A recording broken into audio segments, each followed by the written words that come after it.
Hi, good morning. I'm Jen Carter, and today we're going to be doing my case study narrative for EDL 850, Copyright in the Computer, Regulations Governing Technology. So, what are the facts of our case study? Our case study takes place at St. Regis, and it's a small K-8 school located in a rural area 25 miles from a larger city.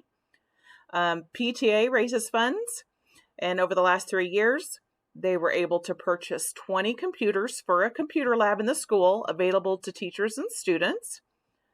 New PT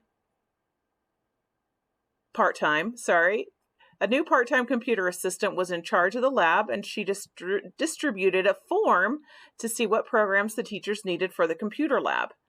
Once those programs came in, some of the teachers asked her if they could have those for their classroom computers. Once she made some copies, a new teacher was concerned about taking these copies for her classroom and then went to discuss it with the principal.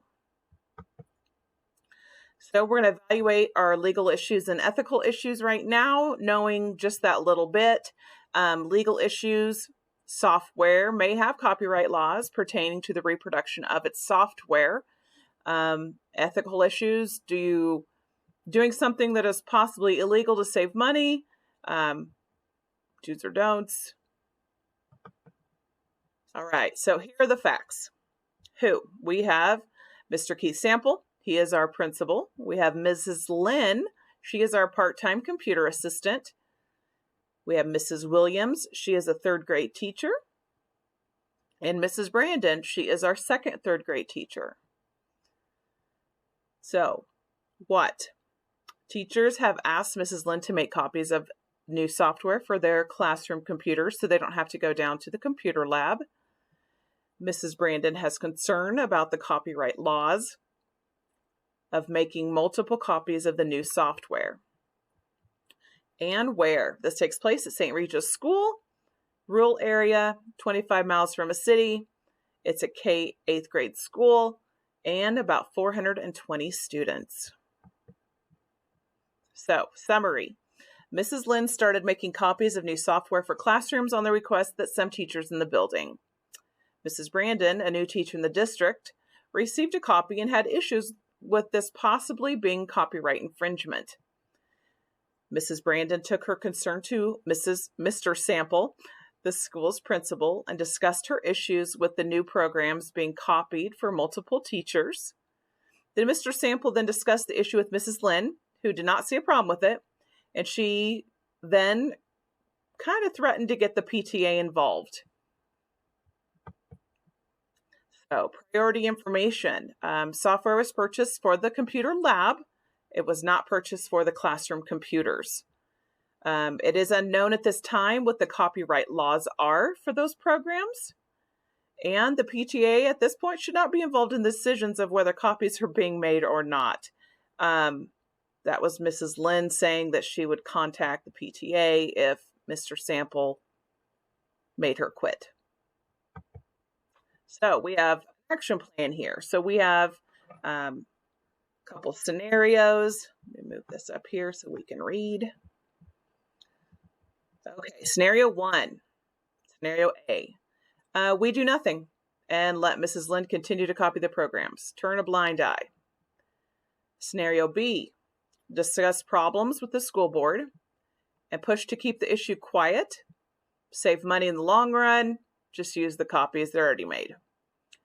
Scenario C, gather all the copies of the programs, contact the software company and check the licensure requirements for making those copies, take it to the school board and your administrators, give them a summary of what you've learned and proceed from there.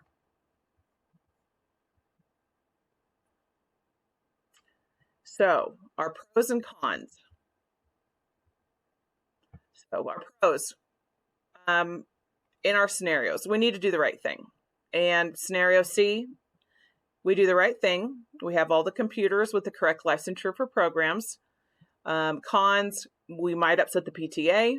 We will probably upset Mrs. Lynn.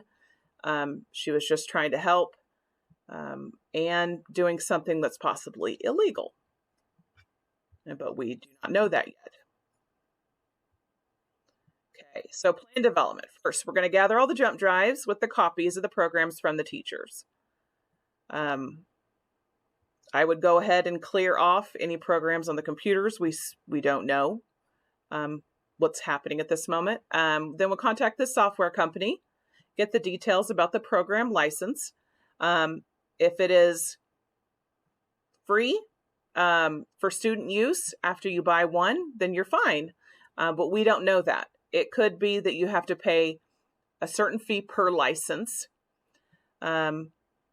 Once you have contacted them and you know what the program license is, we contact the school board administrators. We advise them of the situation and what was found out. And then lastly, we need to do some education with our faculty and staff about findings and any future issues with copyrights. Just because you have a good heart and you mean well and you want to do that, you copy those things, doesn't mean that it's okay. So that needs to be addressed. Okay, so in conclusion, after going through this case study in this class, the biggest point I can take from everything is just not to always take the easy way out. We are educators because we want to make our students better humans. And only doing what is easy cannot accomplish that. Following rules and laws are a must, even if it might be a pain. Integrity is doing the right thing and having good, strong moral character. We have to be able to show our students, and sometimes our parents and colleagues, that we are doing what is right, not what may be the easiest. Saving money by copying computer programs illegally may seem harmless, but it is still illegal. Now, the licensure on these programs may have the right to be copied. We don't know. But when we do know, we can make that assessment. All right. Have a wonderful day.